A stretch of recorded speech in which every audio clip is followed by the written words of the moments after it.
ताला बरकातुहू नहमदुहू व नसल्ली अला रसूलिही खैरुल अनाम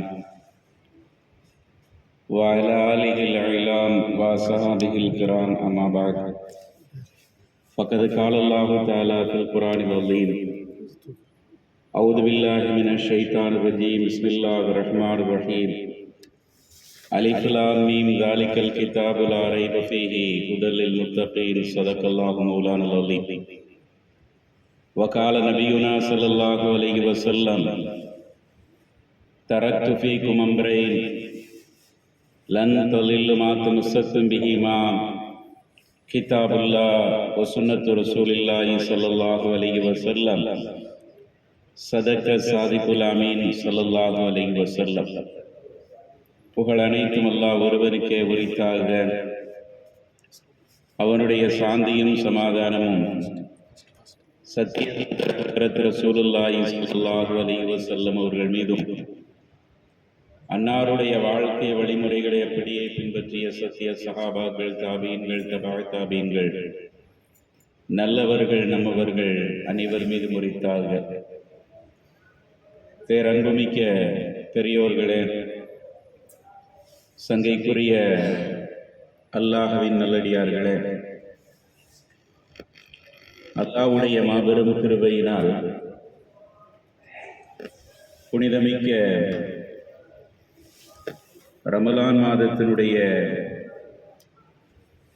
முதல் 10 தினங்களை பூர்த்தி செய்து இரண்டாவது 10 தினங்களில் அடியெடுத்து வைக்கின்ற ஒரு சூழலில் நாம் எல்லாம் இங்கே ஒன்று கூடியிருக்கிறோம்.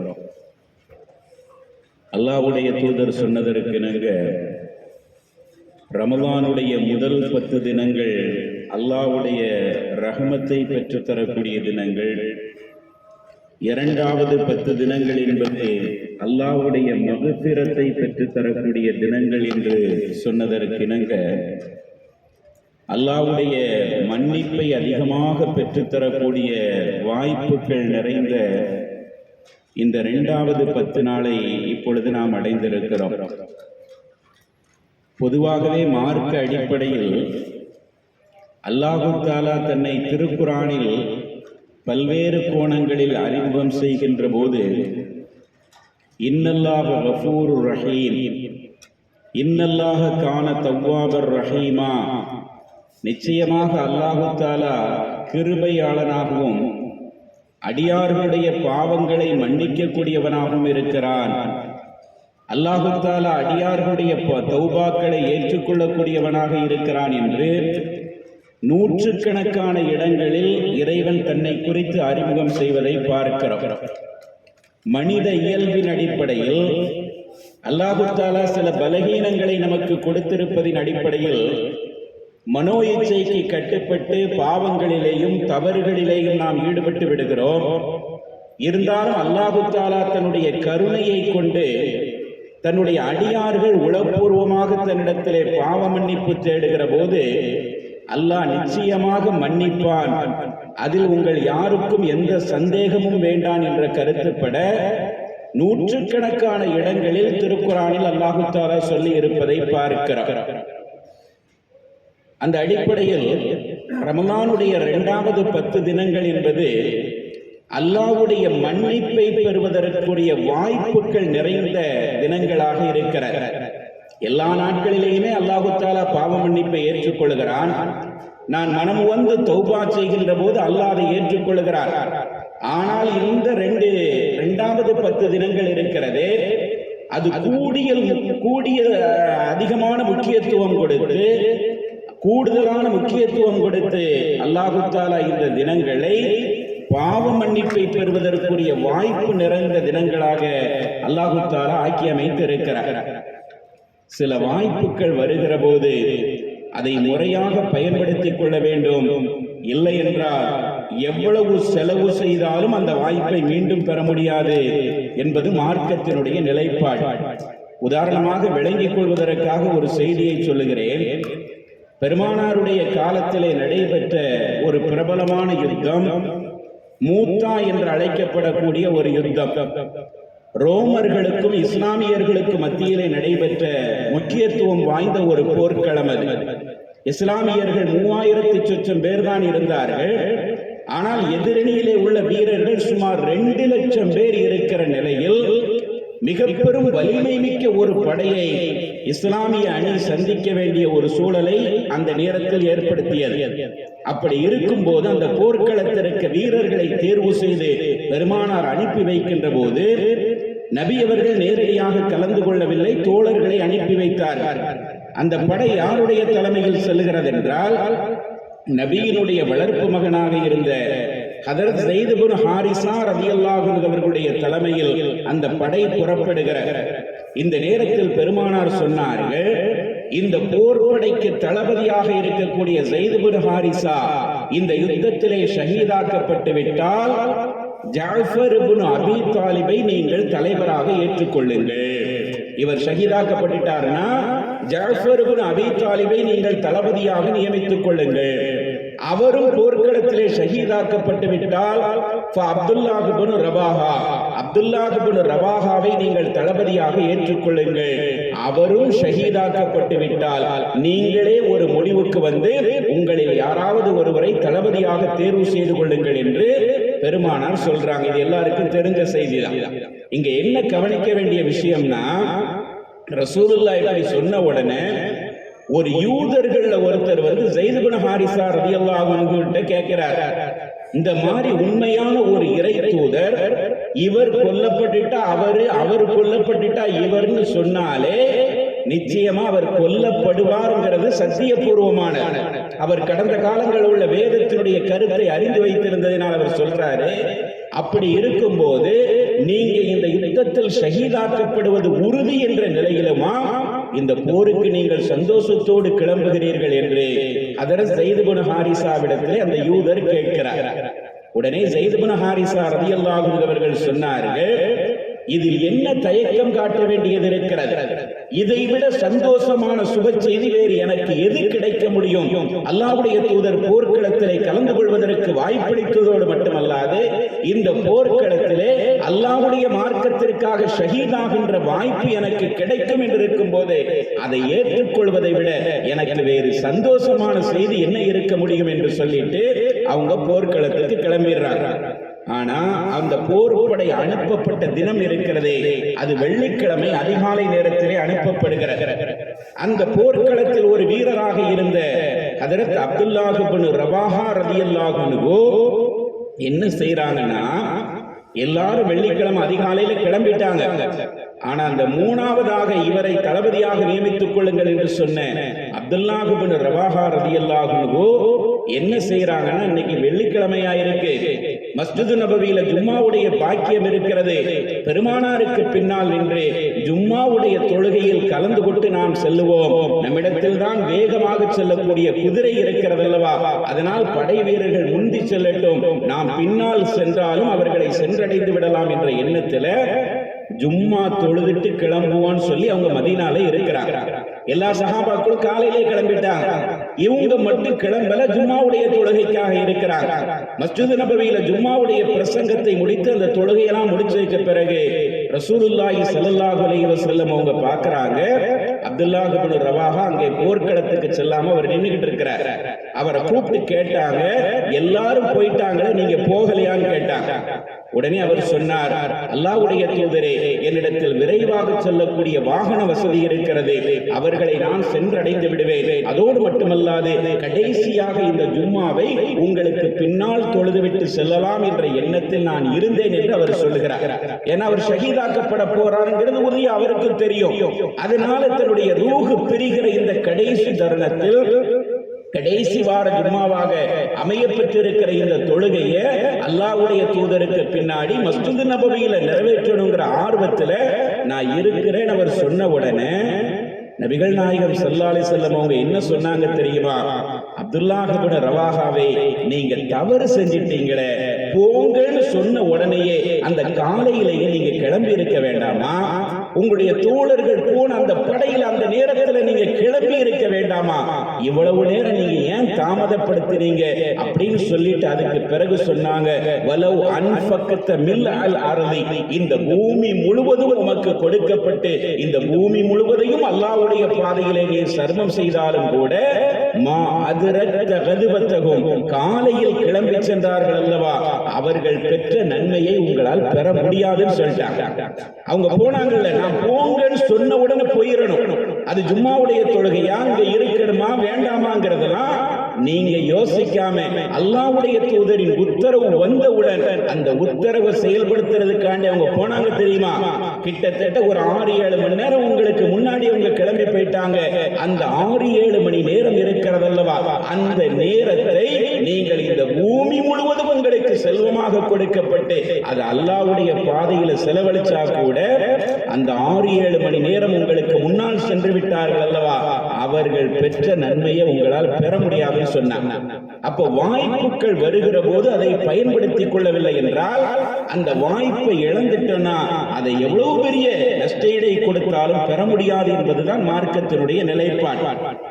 இந்த போர்க்களத்துல ரசூலுல்லாஹ் சொன்ன மாதிரி 3 பேருமே ஷஹீதாக்கப்படுதாங்க. ஸைத் இப்னு ஹாரிஸா, ஜஅஃபர் இப்னு அபீ தாலிப், அப்துல்லாஹ் இப்னு ரவாஹா, இந்த 3 பேரும் அடுத்தடுத்து ஷஹீதாக்கப்படுறாங்க.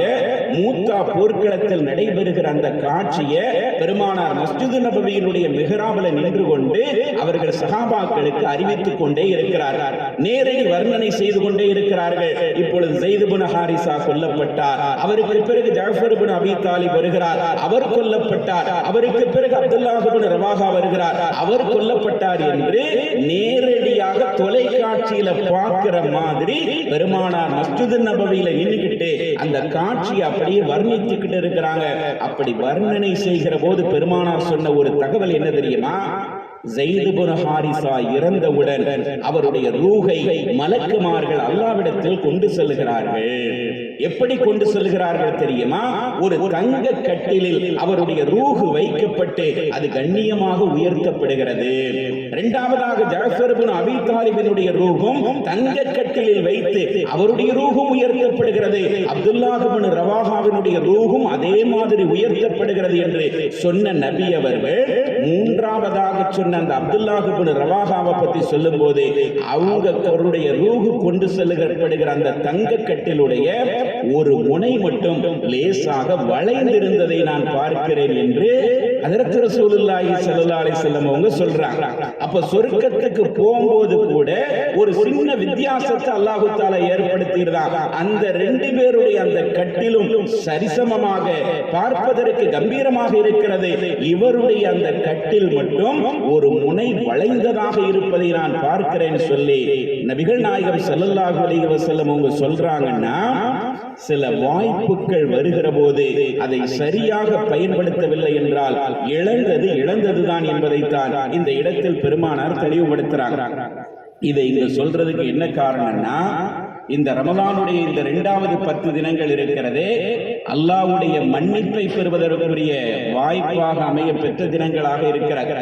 அல்லாஹ் தஆலா தன்னுடைய அடியார்களுக்கு எல்லா வகையான வாய்ப்பையும் இந்த நாட்களிலே அவன் வழங்கி இருக்கிறான். மன்னிப்பை பெறக்கூடிய பாக்கியம் பெற்றவர்கள் இதை பயன்படுத்திக் கொள்ளுங்கள் என்ற அளவிற்கு இந்த நாட்கள் நமக்கு சிறப்பித்து சொல்லப்பட்டிருக்கிறது. எப்பொழுதுமே அல்லாஹ் நம்முடைய பாவங்களை மன்னிச்சுக்கிட்டு தான் இருக்கிறான். நாம தௌபா செய்கின்ற பொழுதெல்லாம், அடியார்கள் தன்னுடைய தவறை உணர்ந்து பாவ மன்னிப்பு தேடுகிற பொழுதெல்லாம் அல்லாஹ் மன்னிச்சுக்கிட்டே இருக்கான். அடியார்கள் பாவ மன்னிப்பை கேட்டு அவர்கள் தங்களுடைய தவறை உணர்ந்து கொள்ளுகிற போது அல்லாஹ் அளவுக்கு அதிகமாக மகிழ்ச்சி அடைகிறான் என்று பெருமானார் பல இடங்களில் சொல்லுவாங்க. தௌபாவிற்கு பெருமானார் உதாரணம் சொல்லும் போது, ஒரு பிரயாணத்தில் இருக்கக்கூடியவன் தன்னுடைய வாகனத்தில் ஆள் நடமாட்டம் இல்லாத ஒரு இடத்துல போய்கிட்டு இருக்கிறான். அவன் ஒரு இடத்துல ஓய்வெடுப்பதற்காக தங்கி இருக்கிற போது அவனுடைய வாகனம் தொலைந்து போய் விடுகிறது. அதில்தான் அவனுடைய உணவு, உடைகள் உள்ளிட்ட எல்லாம் இருந்தது. ஒருவரும் இல்லாத அந்த இடத்துல அந்த வாகனம் திடீரென தொலைந்து போனது. நாம் என்னடா செய்ய போகிறோம் என்று அவன் பரிதவித்துக் கொண்டிருக்கிற போது கொஞ்ச நேரத்துல பார்த்தா தொலைந்து போன அந்த வாகனம் அவனுக்கு கண்ணுக்கு முன்னால் வந்து நின்றது.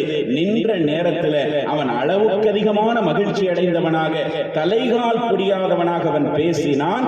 அல்லாஹும்ம அன்த அபதி வ அன ரப்புக்க, இறைவா நீ என்னுடைய அடிமையாக இருக்கிறாய், நான் உன்னுடைய ரப்பாக இருக்கிறேன் என்று அல்லாஹ்வுக்கு நன்றி செலுத்துகின்ற போது தலைகால் புரியாமல் பேசினான். இறைவா நீ என் இரட்சகனாக இருக்கிறாய் என்று சொல்ல வேண்டிய இடத்துல அவன் எப்படி சொன்னான்? இறைவா நீ என்னுடைய அடிமையாக இருக்கிறாய், நான் உன்னுடைய இரட்சகனாக இருக்கிறேன் என்று சொல்லி சந்தோஷத்துல என்ன சொல்றோம்னே தெரியாம சொன்னானே என்று அந்த உதாரணத்தை சொல்லிட்டு பெருமானார் சொல்றாங்க, அடியார்கள் பாவ மன்னிப்பு கேட்கின்ற போது அல்லாஹு தஆலா இதைவிட அளவுக்கு அதிகமாக மகிழ்ச்சி அடைகிறான். இந்த வாகனத்தை தொலைச்சவன் எப்படி, அது திடீரென கிடைச்ச உடனே என்ன பேசுறோம்னே தெரியாம பேசினானோ அதை விட அளவுக்கு அதிகமாக அடியார்கள் பாவ மன்னிப்பு கேட்கும் போது அல்லாஹு தஆலா அளவுக்கு அதிகமான மகிழ்ச்சி அடைகிறான் என்று நபிகள் நாயகம் ஸல்லல்லாஹு அலைஹி வஸல்லம் அவங்க சொல்லுவாங்க. தூபு இலல்லாஹி தௌபத்தன் நசூஹா, அல்லாஹு தஆலா சொல்லுகிறான் அல்லவா, இறை நம்பிக்கையாளர்களே நீங்கள் அல்லாஹ்விடத்தில் முறையாக பாவ மன்னிப்பு தேடுங்கள்.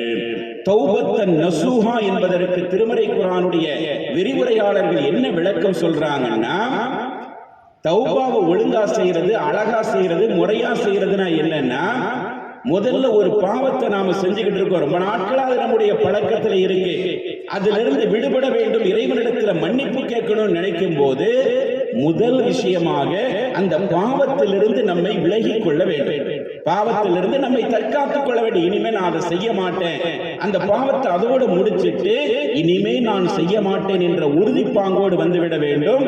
இரண்டாவதாக இனிமேல் என்னுடைய வாழ்நாளில் இந்த பாவத்தின் பக்கம் நெருங்க மாட்டேங்கிற வைராக்கியம் இருக்கணும், அல்லாஹ் நம்முடைய பாவங்களை மன்னிப்பாங்கிற நம்பிக்கை இருக்கணும். இந்த நிலை இருப்பதற்கு பெயர் தான் தௌபத்துன் நசூஹா என்பதாக திருமறை குர்ஆனுடைய விரிவுரையாளர்கள் சொல்றாங்க.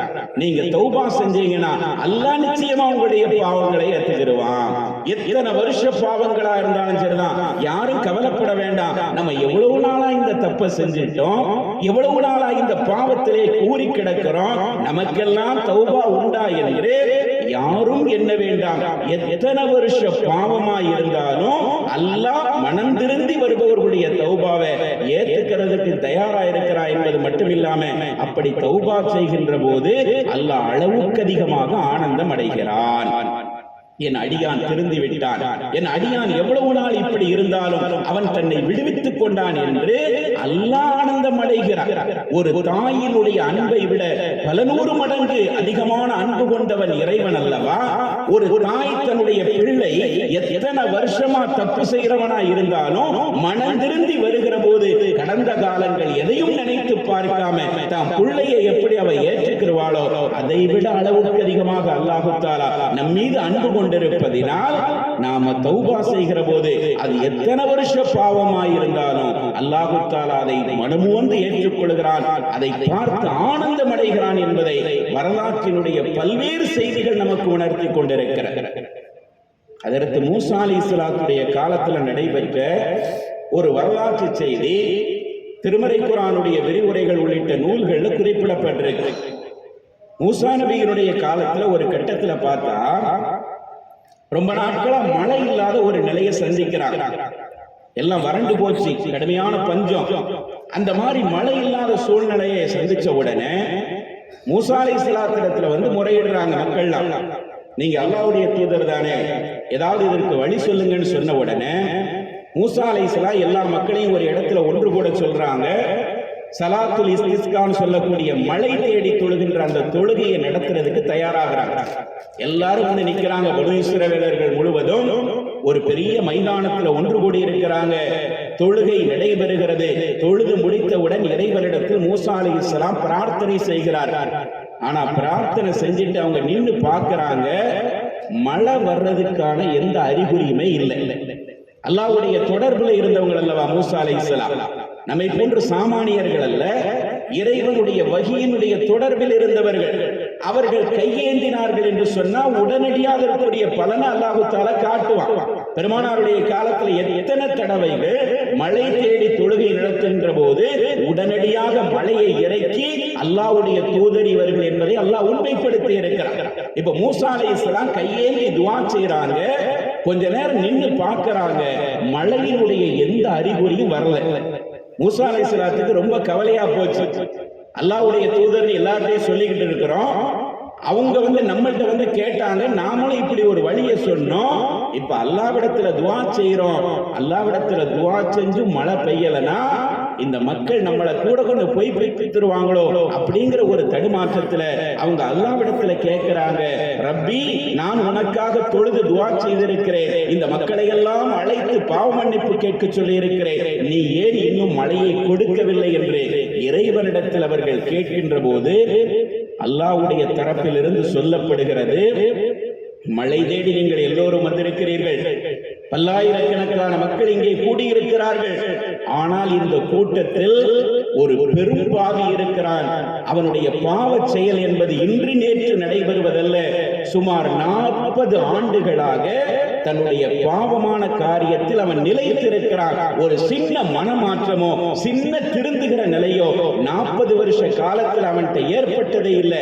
அந்த பெரும் பாவி இந்த கூட்டத்தில் இருக்கிறான். அவன் இருக்கிற வரை நான் மழையை இறக்க மாட்டேன், அவன் வெளியே போனாதான் மழை பொழியும் என்று அல்லாஹ்வுடைய புறத்திலிருந்து சொல்லப்படுகிறது. வஹீயின் மூலமா இந்த தகவல் வருகிறது.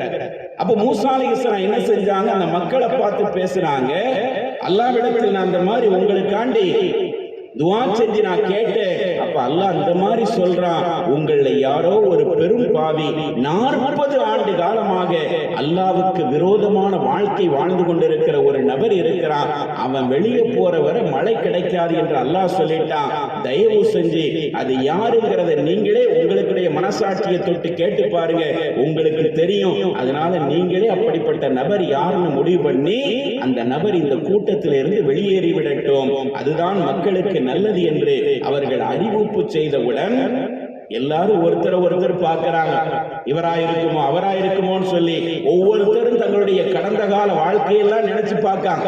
மூசா அலைஹிஸ்ஸலாம் பொதுவா சொல்லிட்டாங்க, உங்கள ஒருத்தர் இருக்கிறான், அவன் பெரிய பாவி, 40 வருஷமா தப்பு பண்ணிக்கிட்டு இருக்கிறான், அவன் இருக்கிற வரை மழை இறங்காதுன்னு அல்லாஹ் சொல்லிட்டான். இவ எல்லாரும் பார்க்கறாங்க, இவராயிருக்குமோ அவராயிருக்குமோன்னு சொல்லி ஒருத்தருக்கு ஒருத்தர் பார்க்கறாங்க. அந்த பெரும்பாவியாக இருந்த அவனுடைய உள்ளத்துல அப்ப பெரிய தர்ம சங்கடம் ஏற்படுகிறது. ஆகா, இவ்வளவு நாளும் நாம செஞ்சுக்கிட்டு இருந்த அந்த பாவத்தை அல்லாஹ் தஆலா பொது வெளியில் வைத்து எல்லோருக்கும் முன்னிலையில் காட்டக்கூடிய ஒரு சூழலை ஏற்படுத்தி விட்டானே என்று அவன் மனம் வருந்தியவனாக அந்த இடத்துல நின்னுக்கிட்டு அவன் அல்லாஹ்விடத்துல துஆ செய்றான், இறைவா நான் தெரியாம செஞ்சிட்டேன். யாரு 40 வருஷமா தன்னுடைய பாவத்துல நிலைச்சிருந்தவன் இப்படி ஒரு கேவலத்தை நாம சந்திக்க வேண்டியது வரும். இப்ப நாம மட்டும் இந்த சபையில இருந்து வெளியே போனோம்னா எல்லாருக்கும் தெரிஞ்சிடும் நாம அயோக்கியன்னு சொல்லி.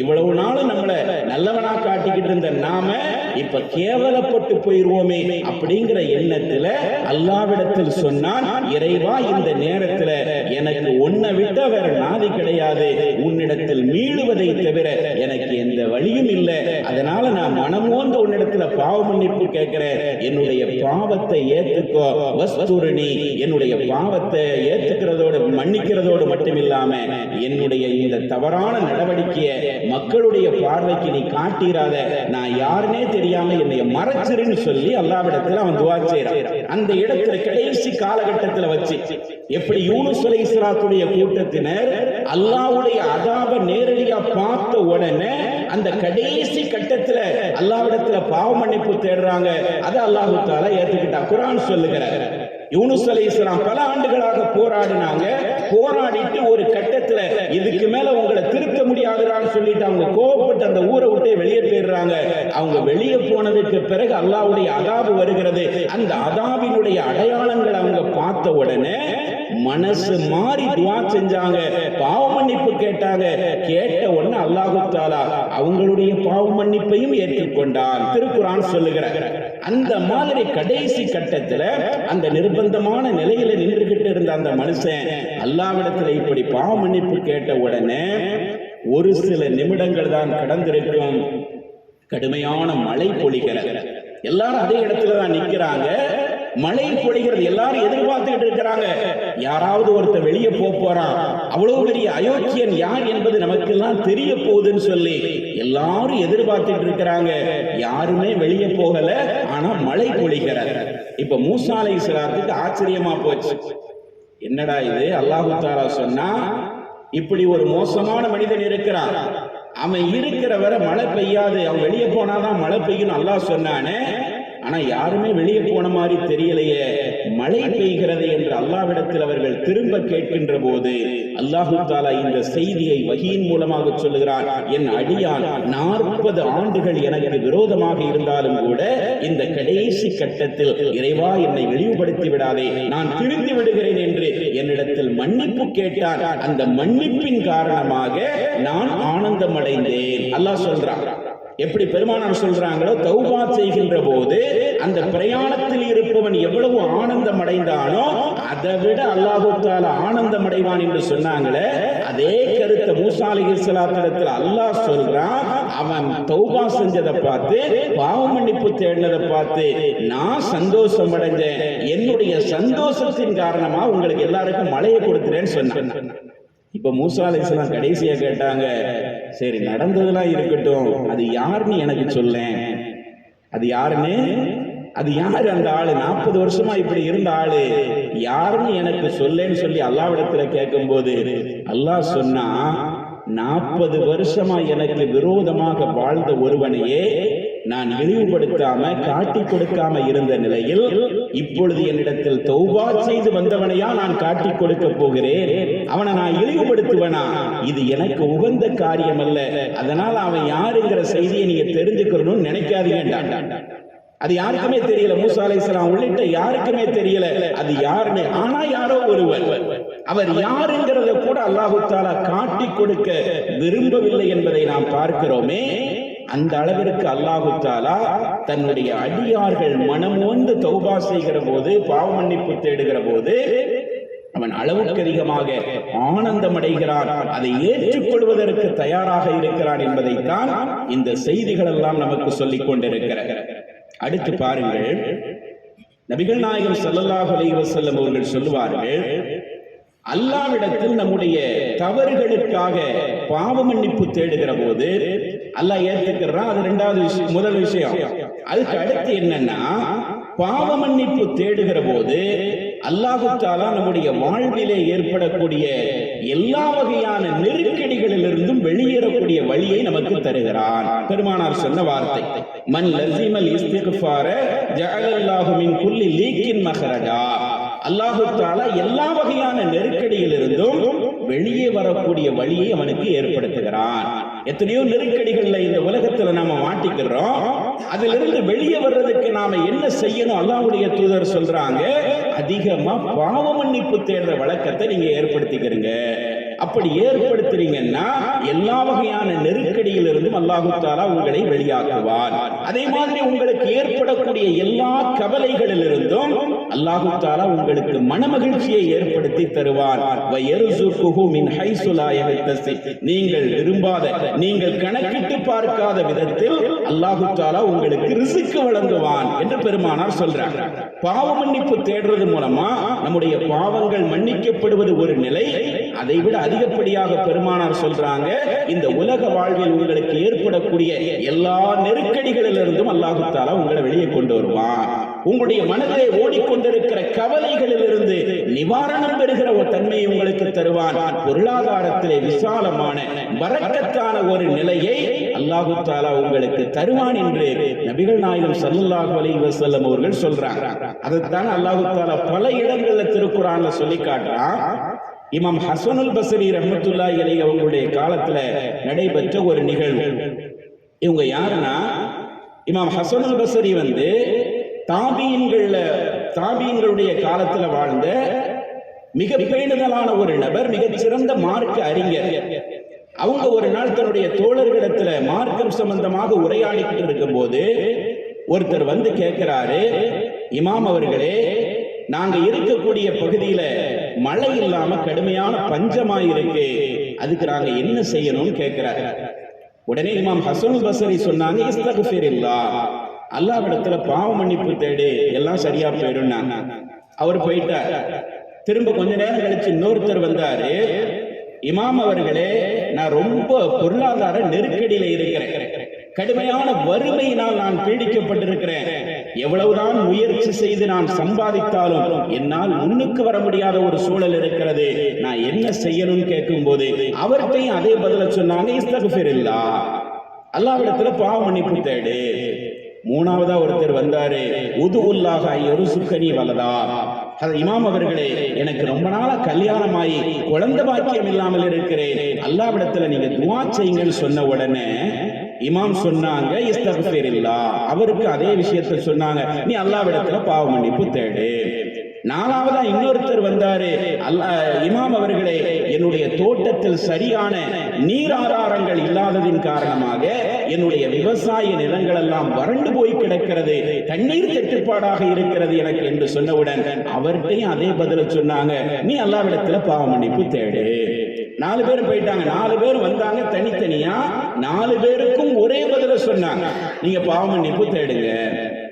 முன்னாடி இருந்த தோழர்களுக்கெல்லாம் ஆச்சரியமா போயிட்டு, இது என்னடா இது, எல்லா நோய்க்கும் ஒரே மருந்துங்கிற மாதிரி, சர்மரோக நிவாரணி மாதிரி, எது கேட்டாலும் ஒரே இஸ்திக்ஃபார் செய்யி, இது இல்லையா இஸ்திக்ஃபார் செய்ப்பா, இது வேணுமா இஸ்திக்ஃபார் செய்ப்பா, என்ன எல்லாத்துக்கும் ரெடிமேடா ஒரு பதில வச்சிருக்காங்களே அப்படின்னு சொல்லி அவங்கள்ட்டே கேட்கிறாங்க. 4 பேர் வந்தாங்க, 4 பேருக்கும் ஒரே பதில் தானா அப்படின்னு சொல்லி ஆச்சரியமா கேட்கிறாங்க.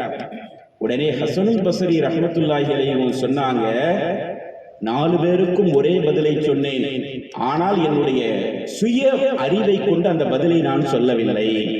அந்த பதில் 4 பேருக்கு ஒரே பதில சொன்னாலும் நான் சுயமா சொன்ன பதில் இல்ல, அல்லாஹ்வுடைய வேத வசனங்களை மையப்படுத்தி சொன்ன பதில் சொன்னாங்க. சொல்லிட்டு சொன்னாங்க, சூரத்து நூஹிலே அல்லாஹு தஆலா எதை இந்த 4 விஷயங்களுக்கும் பதிலாக சொல்கிறானோ அதைத்தான் இவர்களுக்கு நான் சொன்னேன்னு சொன்னாங்க.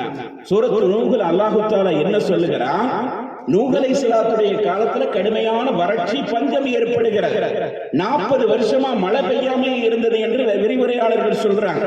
அந்த மக்கள் இறை நிராகரிப்பாளர்களாக வாழ்ந்ததுனால, இறை தூதருக்கு மரியாதை செய்யாம அவங்க வாழ்ந்ததுனால அல்லாஹு தஆலா அந்த மக்களை தண்டிக்கு முகமா 40 வருஷமா இந்த பூமியில மழை இல்லாம இருந்துதான் கடுமையான வறட்சியையும் பஞ்சத்தையும் அவர்கள் சந்தித்தார்கள். அதோடு மட்டுமில்லாம 40 வருஷ காலமா அந்த சமூகத்தில் வாழ்ந்த பெண்களுக்கு குழந்தை பாக்கியம் இல்லாமலே இருந்தது. கணவன் மனைவியா வாழ்வாங்க, தாம்பத்தியத்துல ஈடுபடுவாங்க, ஆனா குழந்தை பெறாது. அப்படி ஒரு மலட்டுத்தனமான ஒரு சூழலை அல்லாஹு தஆலா ஏற்படுத்தினார். அவங்களுடைய கால்நடைகள் எல்லாம் அழிந்து போனது, விவசாய நிலங்கள் எல்லாம் காய்ந்து போனது. இந்த நிலையை பார்த்த அந்த மக்கள் நூஹ் அலைஹிஸ்ஸலாத்திடத்துல முறையிடுகிற போது அவர்களுக்கு அல்லாஹு தஆலா நூஹ் அலைஹிஸ்ஸலாத்தின் மூலமாக சொன்ன பதில் என்ன தெரியுமா, இஸ்தக்ஃபிரு ரப்பக்கும் இன்னஹு கான கஃபாரா. சூரத்து நூஹிலே அல்லாஹு தஆலா சொல்லுகிறான், நீங்கள் உங்களுடைய ரப்பிடத்திலே பாவ மன்னிப்பு தேடுங்கள், எல்லா நிலையும் சரியாகும். இந்த நிலைகள் சரியாக்க வேண்டும் என்றால், சரியாக்கப்பட வேண்டும் என்றால், இஸ்தக்ஃபிரு ரப்பக்கும், உங்களுடைய ரப்பிடத்திலே நீங்கள் பாவ மன்னிப்பு தேடுங்கள், இன்னஹு கான கஃபாரா, அவன் பாவங்களை மன்னிக்க கூடியவனாக இருக்கிறான். அதற்கு அடுத்து அல்லாஹ் சொல்லுகிறான், நீங்க பாவ மன்னிப்பு தேடுனீங்கன்னா உங்களுக்கு என்ன நடக்கும் தெரியுமா, யுர்சிலிஸ் ஸமா அலைக்கும் மித்ராரா, அவன் செழிப்பான மழையை உங்களுக்கு இறக்கி வைப்பான், வயும்திதுக்கும் பி அம்வாலின் வ பனீன, உங்களுக்கு குழந்தை செல்வங்களையும் பொருள் செல்வங்களையும் அல்லாஹு தஆலா ஏராளமாக கொடுப்பான், வயஜஅல் லக்கும் ஜன்னாத்தின் வயஜஅல் லக்கும் அன்ஹாரா, உங்களுக்கு செழிப்பான தோட்டங்களை ஏற்படுத்தி தருவான், செழிப்பான நீர்நிலைகளை உங்களுக்கு அல்லாஹு தஆலா ஏற்படுத்தி தருவான். இத்தனையும் வேண்டுமா, குழந்தை பாக்கியம் வேண்டுமா, பொருளாதார வளம் வேண்டுமா, செழிப்பு வேண்டுமா, மழை வேண்டுமா, நீங்க செய்ய வேண்டிய ஒரே காரியம் அல்லாஹ்விடத்துல பாவ மன்னிப்பு தேடுங்க அப்படின்னு அல்லாஹு தஆலா நூஹ் அலைஹிஸ்ஸலாத்தின் மூலமாக அந்த சமூகத்திற்கு சொல்ல சொன்னதை ஓதி காட்டி இமாம் ஹசனுல் பஸ்ரி சொன்னாங்க, 4 பேருக்கு இந்த ஒரே பதில சொன்னேனே, இந்த 4 பேருக்கு சொன்னது நான் சொன்ன வார்த்தை அல்ல, இந்த வசனத்தின் வழியாக அல்லாஹ் சொல்லுகிற வழி. குழந்தை பாக்கியம் இல்லைன்னு இன்னைக்கு எங்கெல்லாமோ போறாங்க. போலி சாமியார்கள் உருவாகுவதற்கு அது மாதிரியான காரணங்கள் எல்லாம் இருக்கிறது. குழந்தை வரம் தரன்னு சொல்லி என்னெல்லாமோ பண்ணிருந்தான். அந்த மாதிரியான சாமியார்கள் எல்லாம் நிறைந்து விட்ட காலகட்டம். ஆனா அல்லாஹ் சொல்றான், குழந்தை பாக்கியம் இல்லைன்னா கூட நீங்க அதிகமா இஸ்திக்ஃபார் செய்யுங்க, அல்லாஹ் அதை நடத்தி காட்டுவான் என்பதை இந்த வசனத்தின் மூலமாக சொல்றாங்கல்ல. இத இமாம் ஹசனுல் பஸ்ரி ரஹ்மத்துல்லாஹி அலைஹி அவர்கள் அந்த 4 பேருக்கும் சொன்ன பதிலுக்கு இந்த வசனம் தான் காரணம் என்று அவர்கள் சொன்னார்கள் என்பதை வரலாற்றிலே பாருங்கள். இந்த செய்தி சொல்ல வருகிற உண்மை என்னவென்றால், மனித வாழ்க்கையிலே நாம் சந்திக்கக்கூடிய பல்வேறு நெருக்கடிகள், பல்வேறு மன உளைச்சல்கள், பல்வேறு இழப்புகளிலிருந்து நாம வெளியே வரணும்னா அதற்கு இந்த மார்க்கம் சொல்லுகிற பிரதான வழி என்ன? நீங்கள் உங்களுடைய தவறை உணர்ந்து அல்லாஹ்விடத்துல பாவ மன்னிப்பு தேடுங்க. எல்லா மனுஷனும் தவறு செய்யக்கூடியவன் தான். யாரும் இந்த உலகத்தில் புனிதமானவர்கள் கிடையாது. தவறு செய்யக்கூடிய இயல்பில் தான் மனிதன் படைக்கப்பட்டிருக்கிறான். ஷைத்தான் நம்மோடு இருந்து கொண்டிருக்கிறான். 24 மணி நேரம் நமக்கு எதிராக வேலை செஞ்சுக்கிட்டு இருக்கிறான். அதனால நாம தப்பு செய்யதான் செய்வோம். பாவங்கள் என்பது நம்மிடத்தில் வரதான் செய்யும். அதுதான் மனித இயல்பு. ஆனால் அந்த மனித இயல்பையும் கடந்து ஒரு கட்டத்தில் பாவம் செஞ்சிட்டாலும் அல்லாஹ் பார்த்துக்கிட்டு இருக்கிறாங்கிற உணர்வுல நம்மை நாம் மாற்றிக்கொண்டு இறைவனிடத்தில் பாவ மன்னிப்பு தேடினோம் என்றால் பல்வேறு நெருக்கடிகளிலிருந்து நம்முடைய வாழ்க்கை சுபிட்சமடையும் என்பதைத்தான் இந்த வசனங்களும் இந்த நிகழ்வுகளும் நமக்கு சொல்லிக் கொண்டிருக்கிறார். நம்முடைய முற்காலத்திலே வாழ்ந்த எத்தனையோ பெரிய மாமேதைகள், நல்லடியார்கள் இந்த பாவ மன்னிப்பினுடைய பலனை தன்னுடைய வாழ்நாளில் நேரடியாக பல்வேறு கட்டங்களில் பார்த்திருக்கிறார். பாவ மன்னிப்பு தேடுகிற போது பல பலன்கள் ஏற்படுகிறது. அதுல ஒரு பிரதான பலன் என்னவென்றால், நம்முடைய பிரார்த்தனைகள் அல்லாஹ்விடத்தில் ஏற்கப்படுகிறது. அது அல்லாஹ்வுடைய தூதர் பல கட்டங்கள் சொல்றாங்க. நீங்க துஆ செய்றீங்க, துஆவை அல்லாஹ் ஏத்துக்கிற மாட்டேங்கானே நினைக்கிறீங்க. அப்படி ஏத்துக்கிறணும்னா நீங்க இஸ்திக்ஃபார் செய்கிற அந்த வழக்கத்தை அதிகமா ஏற்படுத்திக்கிறீங்க. எல்லா நிலைகளிலேயும் இறைவனிடத்துல பாவ மன்னிப்பு தேடிக்கிட்டே இருங்க. அல்லாஹ்வுடைய தூதர் சொல்லுவாங்க அல்லவா, முன்பின் பாவங்கள் எல்லாம் மன்னிக்கப்பட்ட பெருமானார் சொல்லுவாங்க, நான் தினசரி 70 தடவைகளுக்கு மேலாக இறைவனிடத்தில் பாவ மன்னிப்பு தேடுகிறேன். எந்த பாவமும் செய்யாதவங்க, விரும்பியோ விரும்பாமலோ எந்த பாவத்திலும் மாட்டிக்கொள்ளாத பெருமானார் சொல்றாங்க, நான் என்னுடைய ரப்பிடத்தில் 70க்கும் மேற்பட்ட தடவைகள் தினமும் பாவ மன்னிப்பு தேடிக்கொண்டிருக்கிறேன். அதனால நீங்களும் பாவ மன்னிப்பு தேடுங்கன்னு சொல்லுவாங்க. அப்படி பாவ மன்னிப்பு தேடுகிற போது பல்வேறு பலன்கள் ஏற்படுகிறது. அதில் ஒரு பிரதான பலன் என்னவென்றால், இறைவனிடத்தில் நாம் எதை கேட்டோமோ அதை கிடைப்பதற்கு இந்த பாவ மன்னிப்பு என்பது ஒரு காரணமா அமையும். இதை நாம் எப்படி சொல்றோம்னா, வரலாற்றில் நடந்த ஒரு நிகழ்ச்சியை பாருங்க. இமாம் அஹ்மது பின் ஹம்பல் ரஹ்மத்துல்லாஹி அலைஹி அவர்கள் 4 இமாம்களில் ஒருவர். 4 மதுஹப்னு சொல்றோம்ல, ஷாஃபி, ஹனஃபிங்கிற அந்த ஹம்பலி மதுஹபினுடைய சட்டங்களை வகுத்து தந்த ஒரு மாபெரும் கல்வி பேரரசர். அவங்க வாழ்ந்த காலத்துல அவங்களுக்கு நிகரான ஒரு அறிஞர் இல்லைன்னு சொல்ற அளவுக்கு உலக புகழ் பெற்ற ஒரு பேரறிஞர் அஹ்மது பின் ஹம்பல் ரஹ்மத்துல்லாஹி அலைஹி அவர்கள். அரசாங்கத்திற்கு எதிரான பல்வேறு நடவடிக்கைகளில் அவர்கள் ஈடுபட்டதினால் அரச தண்டனைகள் பலதையும் சந்தித்து மார்க்கத்திலே உறுதிப்பாங்கோடு வாழ்ந்த தன்னிகரற்ற ஒரு மார்க்க பேரறிஞர். அவங்களுடைய வாழ்க்கையில் நடைபெற்ற ஒரு நிகழ்ச்சியை பாருங்க. ஒரு நாள் அவங்களுடைய ஊர்ல இருந்து வெளியூருக்கு அவங்க போறாங்க. வயசான காலகட்டம், அவங்க வயோதிகத்தினுடைய விளிம்புக்கு வந்துட்டாங்க. அந்த நேரத்துல வெளியூருக்கு போயிருந்தவங்க பள்ளிவாசலுக்கு தொழுகிறதுக்காண்டி போறாங்க. அங்க உள்ள ஒரு பள்ளிவாசல் தொழ போயிட்டு கொஞ்ச நேரம் உடல் ரொம்ப அசதியா இருந்ததுனால, பிரயாணத்துல இருந்து வந்திருக்கிறாங்க, ரொம்ப அசதியா இருந்ததுனால அந்த பள்ளிவாசல்ல கொஞ்ச நேரம் ஓய்வெடுத்துட்டு போலான்னு நினைக்கிறாங்க. அந்த பள்ளியினுடைய பாதுகாவலராக இருந்த முஅத்தினாக இருந்த ஒருத்தர் போய் கேட்கிறாங்க, நான் கொஞ்ச நேரம் இந்த பள்ளியில தூங்கிக்கலாமா, ஓய்வெடுத்துக்கலாமா அப்படின்னு கேட்கும் போது அவர் சொல்றாரு, அதெல்லாம் முடியாது, தொழுகையினுடைய நேரத்துல மட்டும்தான் பள்ளிவாசல் திறந்திருக்கும், அதுக்கு பிறகு பள்ளிவாசலை பூட்டிடுவோம், யாருக்கு இங்க அனுமதி கிடையாது, அதனால இங்க தூங்கலாம் இடம் இல்லைன்னு அவர் சொல்லிடுறாரு. அவருக்கு இமாம் அஹ்மது பின் ஹம்பல் யாருங்கிறது தெரியாது, கேள்விப்பட்டிருப்பாரு. ஆனா அவங்கதான் அஹ்மது பின் ஹம்பல்ங்கிறது அவருக்கு தெரியாது. ஏன்னா இப்ப உள்ள மாதிரியான கால சூழ்நிலை கிடையாதுல. ஒரு ஆளை பத்தி உலகம் முழுவதும் கேள்விப்பட்டிருப்பாங்க, ஆனா அவரை பார்த்திருக்க மாட்டாங்க. இப்ப அப்படி இல்லை, தகவல் தொடர்பு சாதனங்கள் எல்லாம் வந்து விட்டது. ஒரு ஆளை உலகத்துல எங்கேயோ இருக்கக்கூடிய ஒருத்தரை கூட எல்லாரும் அடைஞ்சு வச்சிருக்கிற அளவுக்கு வசதிகள் வந்து விட்டது. ஆனால் அன்றைய காலகட்டத்தில் இமாம் அஹ்மது பின் ஹம்பல்னா யாருன்னு எல்லாருக்கும் தெரியும். ஆனா நிறைய பேர் அவங்களை பார்த்திருக்க மாட்டாங்க. அதனால இந்த பள்ளியினுடைய முஅத்தின் அவங்கள பார்த்திருக்க வாய்ப்பு இல்லாததுனால யாரோ ஒரு முசாஃபிர்னு நினைச்சிட்டு அதெல்லாம் இங்கெல்லாம் தங்கக்கூடாது, நீங்க போங்க தொழுதுட்டு உடனே கிளம்பிடுங்கன்னு சொல்லிட்டாங்க. இவங்க தொழுதுட்டு சுன்னத்தெல்லாம் தொழுதுட்டு அந்த இடத்துல உட்கார்ந்து இருக்கிறாங்க. அவங்களால இருக்க முடியல, ரொம்ப கடுமையான அசதியில இருக்கிறாங்க, வயசு வேற ஆயிட்டு. என்ன செய்யறாங்க, கூனி குறுகி அந்த இடத்துல அப்படி படுத்துடுறாங்க. அவங்களே அறியாம கொஞ்ச நேரமாவது நாம ஓய்வு எடுத்துருவோம்னு சொல்லிட்டு யாருக்கும் இடங்கள் இல்லாத அளவுக்கு ஒரு ஆள் தொழுவதற்கு எந்த இடத்துக்கு இடம் தேவையோ அந்த அளவுக்குள்ள இடத்துல கூனி குறுகி போய் இமாம் அஹ்மது பின் ஹம்பல் வந்து படுத்துறாங்க. அந்த மோதினார் அங்கங்க போயிட்டு கடைசியில இங்க வராரு. பொதுவாகவே மோதினார்களுடைய இயல்பு என்னன்னா, நம்ம ஊர்களே பார்த்திருப்போம், உள்ளூர்காரங்கள்ட்ட அதிகாரத்தை காட்ட மாட்டாங்க. இந்த வெளியூர்ல இருந்து யாராவது வருவாங்க தெரியுமா, முசாஃபிரா, அவங்கள்ட்ட தான் கூடுதல் அதிகாரத்தை காட்டுவாங்க. உள்ளூர்காரங்கள்ட்ட பேச முடியாது. அதனால அவங்களுடைய ஃபுல் பவரையும் இந்த வெளியூர்ல இருந்து வர்றவங்கள்ட்ட தான் காட்டுவாங்க. அந்த மாதிரி இயல்புல இவங்க படுத்திருக்கிறத பார்த்த உடனே அவர் கடுமையா சத்தம் போடுறாரு.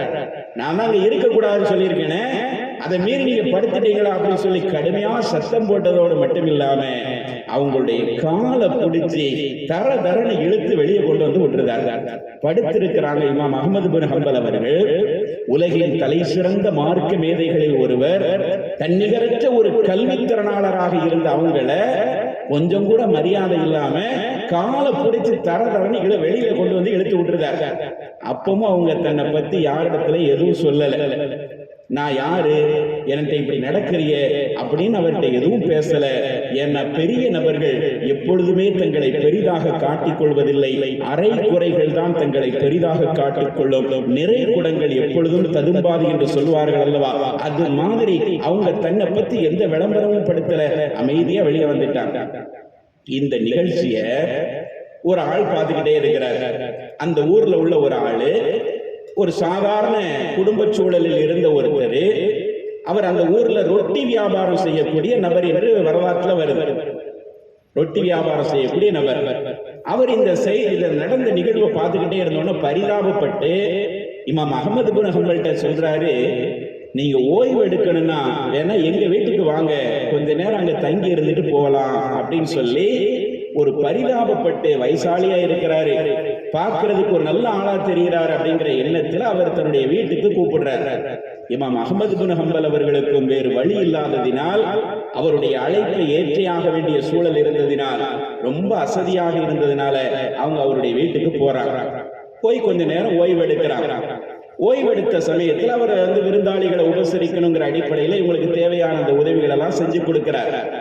இப்போ அந்த இமாம் அஹ்மது பின் ஹம்பல் அவர்கள் அந்த ரொட்டி வியாபாரியுடைய நடவடிக்கைகளை பார்க்கிறாங்க. அவர் வந்து ரொட்டிக்கு மாவு பிசையும் போது சரி, ரொட்டி போடும்போது சரி, என்ன வேலை செஞ்சாலும் சரி, அவருடைய நாவு எப்பொழுதுமே அஸ்தக்ஃபிருல்லாஹ் அஸ்தக்ஃபிருல்லாஹ் அஸ்தக்ஃபிருல்லாஹ் என்று முழங்கிக் கொண்டே இருக்கிறார். அவருடைய நாவு எப்பொழுதும் இறைவனிடத்தில் பிரார்த்தனை செய்து கொண்டிருக்கிறது. இறைவா என்னுடைய பாவங்களை மன்னிச்சிரு, இறைவா என்னுடைய பாவங்களை மன்னிச்சிருன்னு தனியா உட்கார்ந்து அவர் பாவமன்னிப்பு தேடல. என்ன வேலையில் அவர் ஈடுபட்டாலும் அவருடைய நாவு இதை மொழிந்து கொண்டே இருக்கிறார். இதை அவர் அஹ்மது பின் ஹம்பல் ரஹ்மத்துல்லாஹி அலைஹி அவங்க பார்க்கறாங்க. ரொம்ப சந்தோஷமாயிட்டு இவங்களுக்கு, ஒரு நல்ல நபருடைய வீட்டுக்கு தான் நாம வந்திருக்கிறோம்னு சொல்லிட்டு அவரை அழைச்சு கேட்டாங்க, உங்கள்கிட்ட ஒரு கேள்வி கேட்கணும்னு நினைக்கிறேன், கேட்கலாமான்னு. கேளுங்கன்னு சொன்னாங்க. அஹ்மது பின் ஹம்பல் கேட்டாங்க, நீங்க எப்ப பார்த்தாலும் இஸ்திக்ஃபார் அதிகமா செய்யற மாதிரி தெரியுது, இந்த இஸ்திக்ஃபாருடைய பலனை உங்களுடைய வாழ்நாள்ல எப்போதாவது நீங்க நேரடியா பார்த்திருக்கிறீங்களா அப்படின்னு அவர்கிட்ட கேட்டாங்க. உடனே அவர் சொன்னார், அந்த ரொட்டி வியாபாரி, எப்பொழுதாவது என்ன எப்பொழுதுமே பார்த்து கொண்டேதானே இருக்கிறேன், இந்த பழக்கம் என்னிடத்துல இருந்துகிட்டே இருக்கு. அப்படி இருந்ததுனால என்னுடைய பழக்கத்தின் காரணமாக எனக்கு என்ன பலன் ஏற்படுகிறது என்பதை, இதனுடைய பரக்கத் என்ன என்பதை தினசரி நான் பார்த்து கொண்டேதான் இருக்கிறேன் என்று சொல்லிட்டு அவர் சொல்றாரு, இந்த இஸ்திக்ஃபார் செய்கிற வழக்கம் என்னிடத்தில் இருப்பதினால் நான் என்ன துஆ செஞ்சாலும் அல்லாஹ் அதனை உடனே கபூல் செய்யறதை நான் பார்க்கிறேன். எதை கேட்டாலும் அல்லாஹ் கொடுத்துருதான். அவர் பெரிய பணக்காரரா இருக்கல, ஆனா அவருடைய பிரார்த்தனையில் அவர் எதை கேட்டாரோ அது உடனடியாக அங்கீகரிக்கப்படுது. இதை தினசரி நான் பார்த்துக்கிட்டே இருக்கேன். ஆனா ஒரே ஒரு பிரார்த்தனை மட்டும் எனக்கு அங்கீகரிக்கப்படாமல் நீண்ட நாட்களாக பாக்கி இருக்கிறது. அது ஒன்ன தவிர மற்ற எல்லா துவாக்களையும் அல்லாஹ் தஆலா அங்கீகரிச்சுக்கிட்டே இருக்கான். அதை நான் பார்த்துக்கிட்டே இருக்கேன். இப்ப இமாம் கேட்டாங்க, அஹ்மது பின் ஹம்பல், அது என்ன துவா, அப்படி அங்கீகரிக்கப்படாம இருக்கிற துவா என்னன்னு கேட்கும் போது அவர் சொல்றாரு, என்னுடைய வாழ்நாளில் ஒரு தடவையாவது இமாம் அஹ்மது பின் ஹம்பலை நேரடியாக சந்திக்க வேண்டும் என்று அல்லாஹ்விடத்துல துஆ செஞ்சுக்கிட்டே இருக்கிற அந்த ஒன்றை மட்டும் அல்லாஹ் கபூல் செய்ய மாட்டேங்கான் அப்படின்னு அவர் சொன்னார். எப்படி இருக்கும் நினைச்சு பாருங்க. அப்படியான அஹ்மது பின் ஹம்பல் எவ்வளவு பெரிய உயர்ந்த இடத்துல அவருடைய உள்ளத்தில் இருக்கிறார்கள் என்பதை பாருங்க. அவங்களை சந்திக்கிறத தன்னுடைய வாழ்நாள் சாதனையாக அவர் நினைத்துக் கொண்டிருந்தார். அல்லாஹ்விடத்துல கேட்டாரு, யா அல்லாஹ், அஹ்மது பின் ஹம்பல் அவங்களை பத்தி கேள்விப்பட்டிருக்கிறேன், அவங்களை பத்தி நிறைய பேசுறாங்க, ஆனா என் வாழ்நாளில் ஒரு முறையாவது அவர்களை நான் பார்க்க வேண்டும், நேரடியாக பார்க்கணும்னு சொல்லி துஆ செஞ்சுக்கிட்டே இருக்கேன். அந்த துஆவை மட்டும் அல்லாஹ் தஆலா இன்னைக்கு வர கபூல் செய்யலன்னு சொன்ன உடனே இவங்களுக்கு சிரிப்பு வந்துருச்சு, சந்தோஷம் ஒரு புறம். அல்லாஹ் தஆலா இவருடைய இதயத்துல நம்மளை குறித்து இவ்வளவு பெரிய ஒரு மரியாதையை ஏற்படுத்தி இருக்கிறானே அப்படிங்கிற அவங்க மனமகிழ்ந்தவர்களாக அவங்கள்ட்ட சொன்னாங்க. அந்த துஆவையும் அல்லாஹ் இன்னைக்கு கபூல் செஞ்சிட்டான்னு சொன்னாங்க. அந்த துஆவையும் அல்லாஹ் இன்னைக்கு உங்களுக்கு கபூல் செஞ்சிட்டான்னு சொன்னாங்க. அவருக்கு ஒண்ணும் புரியல, என்ன சொல்றீங்கன்னு உடனே, ஆனா அஹ்மது பின் ஹம்பல், நீ எந்த அஹ்மது பின் ஹம்பலை சந்திக்க வேண்டும் என்று பேராவல் கொண்டிருந்தாயோ அந்த அஹ்மது பின் ஹம்பல் நான் தானப்பா என்று சொன்ன உடனே அவர் மகிழ்ச்சியினுடைய உச்சகட்டத்துக்கு போயிட்டார். உங்களுக்கா இந்த நிலைமை? நீங்களா என் வீட்டுக்கு வந்திருக்கிறீங்க, உங்களுக்கு உபசரிக்கின்ற வாய்ப்பா எனக்கு கிடைச்சிருக்குன்னு சொல்லி அதை பெரிய பெருமையா அவர் நினைச்சாரு. இப்ப அஹ்மது பின் ஹம்பல் சொன்னாங்க, உன்னுடைய இஸ்திக்ஃபாருடைய பலன் என்னை எப்படி இங்கே கொண்டு வந்து சேர்த்தது என்றால், நானாக உன்னுடைய வீட்டிற்கு வரவில்லை, நீ செய்த அந்த பாவ மன்னிப்பு, நீ வேண்டிய அந்த துஆவினுடைய பரக்கத்தால் அல்லாஹ் அந்த துஆவை கபூல் செய்யணுங்கிறதுக்காண்டி, வல்லாஹி இன்னி துரிர்து இலைக்க ஜர்ரா, உன் அளவில் நான் என்னுடைய காலை பிடித்து இழுத்து வரப்பட்டிருக்கிறேன் அப்படின்னு சொன்னாங்க. நானா வரல, உன் வீட்டுக்கு வரணுங்கிறது என்னுடைய பயண திட்டத்துல கிடையாது, நானா உன்னை சந்திக்க வேண்டிய சூழ்நிலையில இல்ல. உன்னை எப்படி உன்னுடைய வீட்டுக்கு அல்லாஹ் கொண்டு வந்தான்னா, நடத்தி கொண்டுட்டு வரல, என் காலை பிடிச்சி இழுத்து கொண்டு வரப்பட்டு இருக்கிறேன். அவர் பள்ளியாசல இருந்து வெளியே வரும்போது காலை பிடிச்சு இழுத்து வெளியே விட்டார்ல, அதை சொல்றாங்க, என்னுடைய காலை பிடித்து நான் இழுத்து வரப்பட்டிருக்கிறேன், அதனால உன்னுடைய இஸ்திக்ஃபாருடைய பலனை அல்லாஹ் தஆலா இந்த துஆவிலையும் காட்டிவிட்டான் என்று நீ உணர்ந்துகொண்டு சொன்னாங்க. ஆக இப்படி நம்முடைய முன்னோர்கள் முற்காலத்திலே வாழ்ந்த பெருமக்கள் அல்லாஹ்விடத்தில் பாவ மன்னிப்பு தேடுவதனுடைய பலனை அவர்களுடைய வாழ்நாளில் அனுதினமும் அவர்கள் பார்த்து கொண்டே இருந்தார்கள். அல்லாஹ்வுடைய அந்த துஆ அங்கீகரிக்கப்படுறதுக்கு இது காரணம் என்பதை உளப்பூர்வமாக நம்பினார்கள். அதை தன்னுடைய வாழ்நாளில் அவர்கள் அனுபவபூர்வமாக பார்த்தார்கள். இதைத்தான் நாம் கடந்த அந்த இப்பொழுது சொன்ன செய்திகள் இருந்தெல்லாம் நாம் புரிந்து கொள்கிறோம். இந்த நாட்கள் இருக்கிறதே, ரமலானுடைய 2வது 10 நாட்கள் இருக்கிறதே, அல்லாஹ்விடத்தில் அதிகமாக பாவ மன்னிப்பு தேட வேண்டிய நாட்களாக இருக்கிறது. அந்த நாட்களை நாம் பயன்படுத்திக் கொள்வதற்கு கடமைப்பட்டிருக்கிறோம். அடுத்த வருட ரமலான்ல நாம இருப்போமாங்கிறது நமக்கு தெரியாது. இந்த மாதிரி ஒரு 10 நாட்கள் இனி நம்முடைய வாழ்க்கையில் கிடைக்குமா என்பது நமக்கு தெரியாது. கிடைத்த வாய்ப்பை பயன்படுத்திக் கொள்ள வேண்டும். இறைவனிடத்தில் அதிகமாக பாவ மன்னிப்பு தேடுறதுக்குரிய நாட்களா இதை அமைச்சுக்கிறோம். இது ஒரு விஷயம்.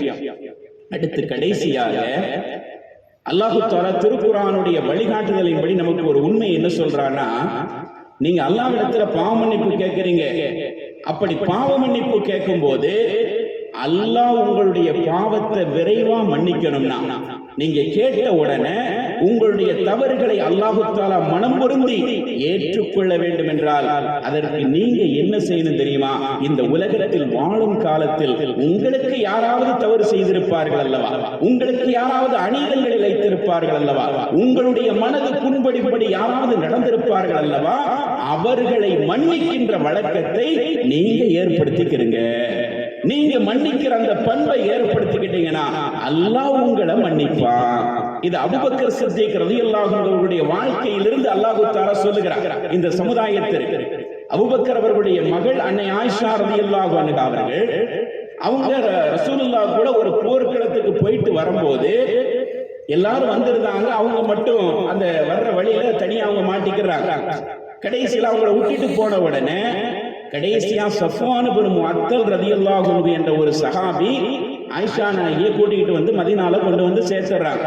இது எல்லாருக்கும் தெரிஞ்ச செய்தி. ஆனா இந்த செய்தியின் பின்னணியில் மதீனாவிலே வாழ்ந்து கொண்டிருந்த நயவஞ்சகர்கள் என்ன செய்யறாங்கன்னா, சஃப்வான் இப்னு முஅத்தலுக்கும் ஆயிஷா நாயகிக்கு மத்தியில ஏதோ ஒரு தவறான தொடர்பு இருக்கு, அவங்க ரெண்டு பேருக்கு மத்தியில நாகரிகமான ஒரு உறவு, நாகரிகமற்ற ஒரு உறவு இருக்கிறது என்று சொல்லி ஒரு தவறான வதந்தியை பரப்பி விடுகிறார்கள். அந்த வதந்தியில எத்தனையோ இஸ்லாமிய சகோதரர்களும் மாட்டிக்கொண்டார்கள் என்று திருக்குர்ஆன் சொல்லுகிறார். சஹாபாக்கள் கூட அந்த வதந்தி உண்மையாக இருக்குமோ என்று நம்புகிற அளவுக்கு அது மிகப்பெரிய பூதாகரமான ஒரு பிரச்சனையாக உருவெடுக்கிறது. அந்த நேரத்தில் ஆயிஷா நாயகியை குறித்து சில பேர் தவறாக பேசினாங்க.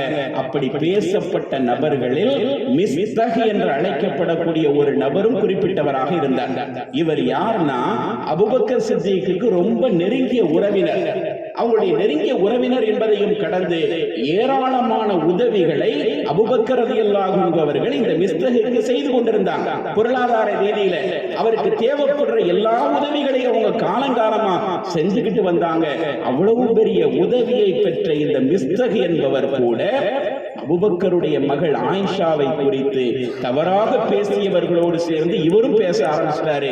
கடைசியில் அல்லாஹ் தஆலா பேசின எல்லாருடைய அந்த கருத்துக்களும் தவறானது என்பதற்கு சூரத்து நூறிலே உள்ள பல வசனங்களை இறக்கி சஹாபாக்கள் பல பேர் கூட தண்டனை பெறக்கூடிய சூழலை சந்தித்தார்.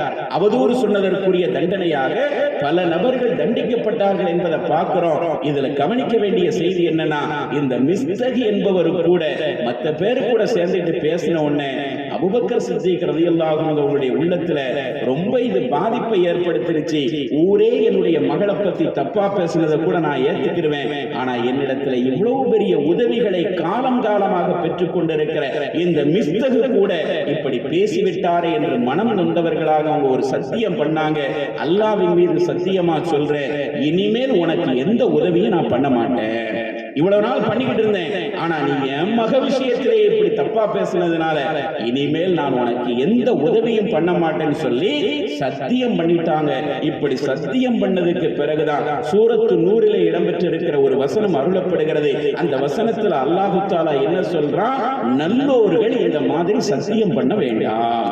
நல்லவர்கள் அல்லாஹ்வுடைய அருளை பெற்ற பெருமக்கள் இருக்கிறாங்களே, அவங்க ஒரு நல்ல காரியத்தை நான் இனிமே செய்ய மாட்டேன், நீ எனக்கு இப்படி நடந்தில அதனால உனக்கு செய்யற உதவியை நான் நிறுத்திக்கிறேன்னு ஒரு நல்ல காரியத்திற்கு தடையாக அல்லாஹ்வை முன்னிறுத்தி நீங்க சத்தியம் செய்யாதீங்க, அது நல்லவர்களுக்கு உயர்ந்தவர்களுக்கு அழகல்ல என்று அல்லாஹ் தஆலா சொல்லிவிட்டு அந்த வசனத்தினுடைய இறுதியிலே எப்படி சொல்லுவான் என்றால், அலா துஹிப்பூன யக்ஃபிரல்லாஹு லக்கும் வல்லாஹு கஃபூருர் ரஹீம், அல்லாஹ் உங்களை மன்னிக்க வேண்டும் என்பதை நீங்கள் விரும்பவில்லையா?